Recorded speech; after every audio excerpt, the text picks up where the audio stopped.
Okay guys, today we're going to be discussing designing pins with PicMonkey. As I had previously mentioned, you don't have to have big, expensive, fancy photo editing programs in order to make this work for you. You can design really beautiful custom pins using small programs that we're going to talk about in the course. So this is PicMonkey. And there are a couple of different ways that you can go about designing your pins, and I'm going to touch base on a couple of them for you. So one of the first ways that you can design your pin with PicMonkey is just clicking on the design button here at the top, and you can go ahead and go over to templates.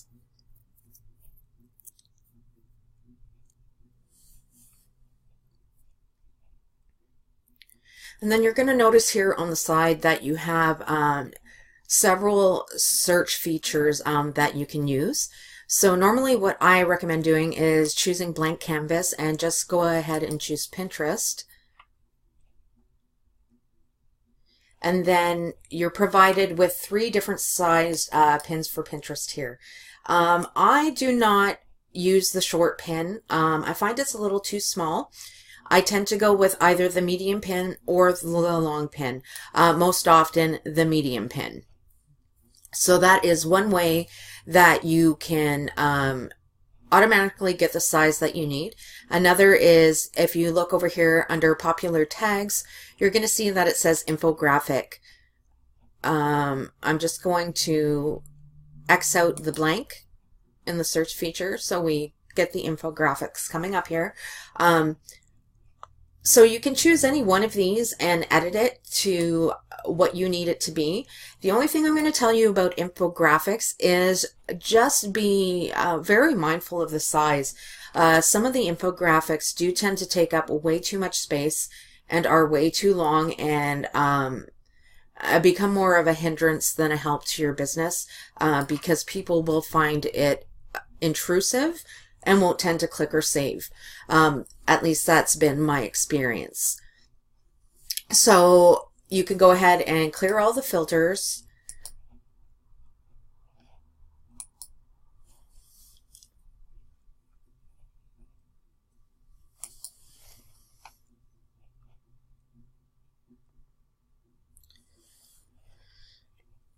Clear all the filters and go back to the main screen. The other way that you can do it is just clicking on design. You can go ahead right to blank canvas,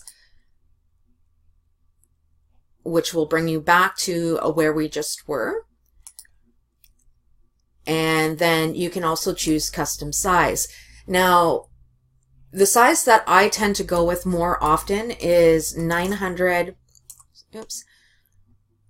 by 1500 pixels.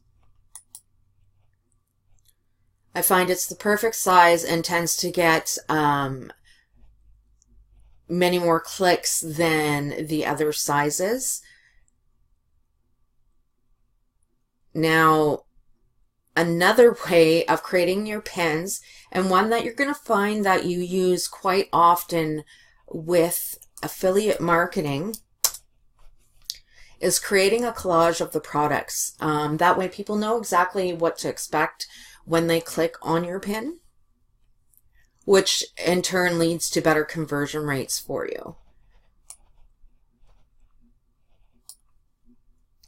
We'll just give this a second to load. So go ahead and click on collage.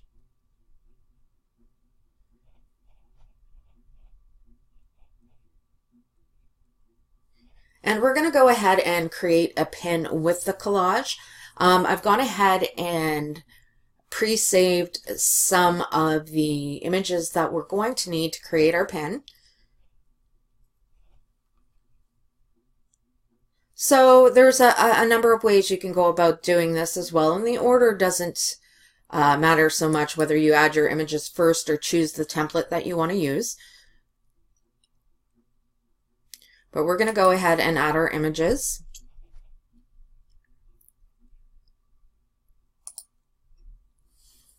Okay, so I'm just going to go ahead and select all my images.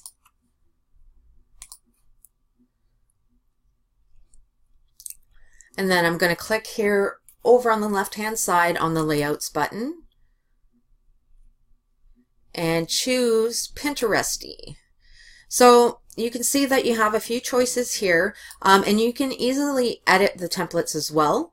So I tend to use this one here most often, and then I'll go in and unlock the proportions and do my custom sizing. So as I mentioned, I really like to use 900 by 1500. When making pins, you do want to make sure that it is at least 900 by 1200 pixels. So as you can see, there is our sizing right there. So we'll go back over to our images and we'll just choose where we want to place them. That's one of the things I love most about PicMonkey, is that not only is it super easy to use, but you can design pins really quickly with this program, and pins that are beautiful and convert very well. So as you can see, I don't have another image. So you can choose to put something in your blank space for your pin description. However, I'm not going to do that. I'm just going to get rid of it altogether. So all you have to do is remove the cell, and then you can actually move all your pictures and adjust them to where you want them to be inside the frame. Another thing that I like to do is click on this little palette background icon here and go into the spacing and reduce some of that white space. And again here, you can also choose to have it a different color as well. And you can adjust the transparency. So I actually like the way that looks. So we're going to keep that. And now what I'm going to do is send it to the editor.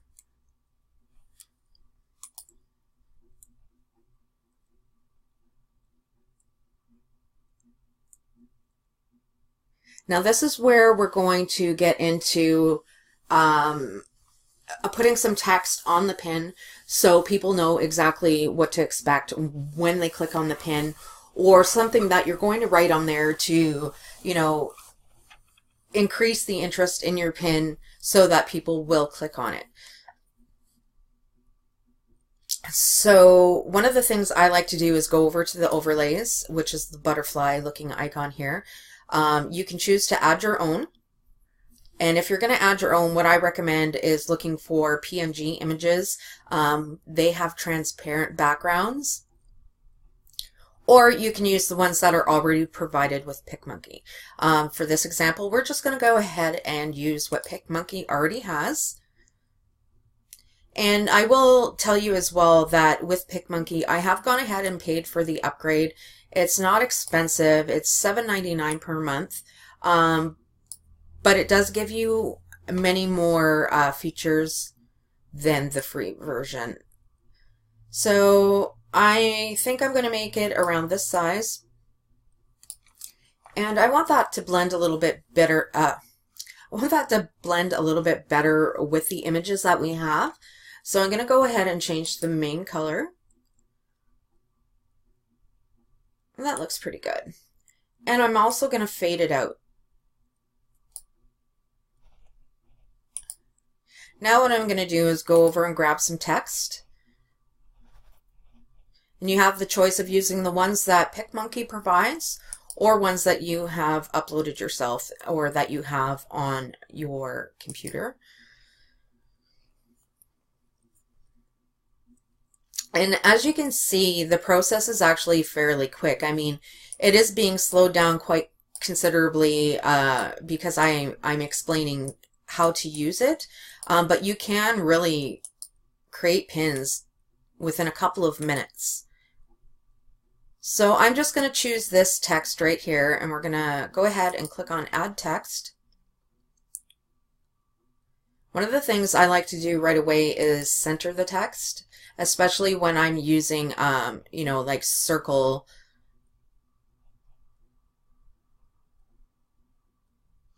overlays.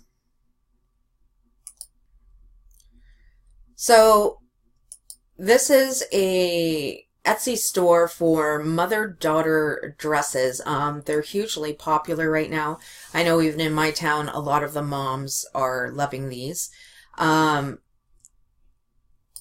now, looking at what the product is, you can go back over to your PicMonkey and let's write beautiful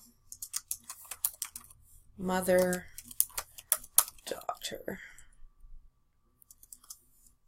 outfits. Okay, and then I'm going to go ahead and grab the text and position it in the center, make it a little smaller so that it fits in.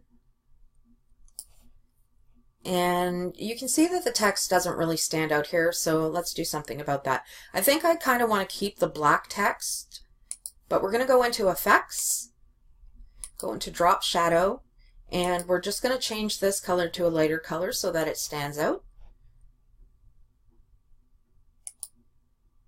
Now you can see how much better that stands out. It makes it more visually appealing. Another thing that I like to do is click on the frames and apply a drop shadow. I just find it makes the pin look a little more crisp and clean.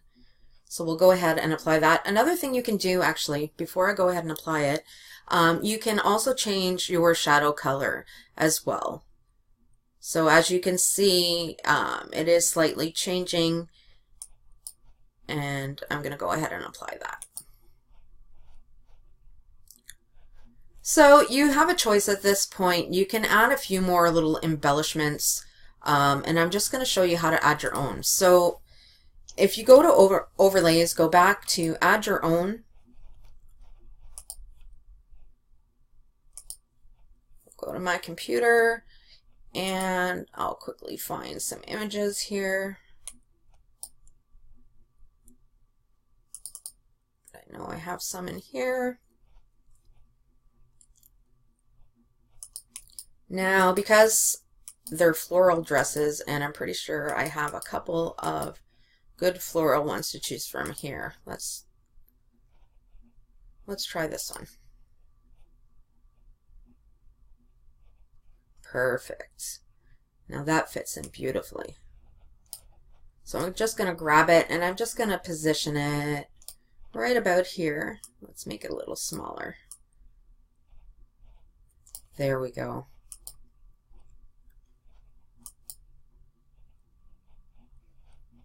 Now, I've decided that I'm not quite happy with the text, so let's play around with that a little bit.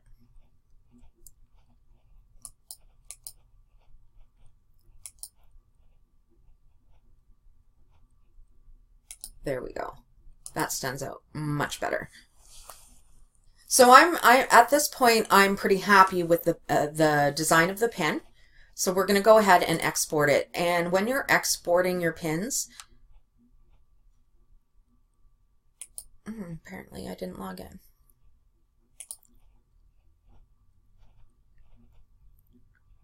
Okay, so when you're exporting your pins, you want to make sure that your pin names, I always choose the best quality to begin with. And when you're naming your pins, you want the name of your pin to be something relevant. Remember that Pinterest is not a social media site, but rather a huge search engine. So you want to give your audience another way to be able to search your pins. You want to make them searchable. So I'm going to go ahead and write mother-daughter dresses. And we're going to go ahead and save that to the computer, and just for simplicity's sake, we're going to go ahead and throw it on the desktop.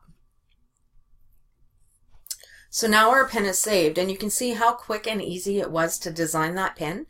So for the next lesson, we are going to learn how to actually upload the custom pin to Pinterest.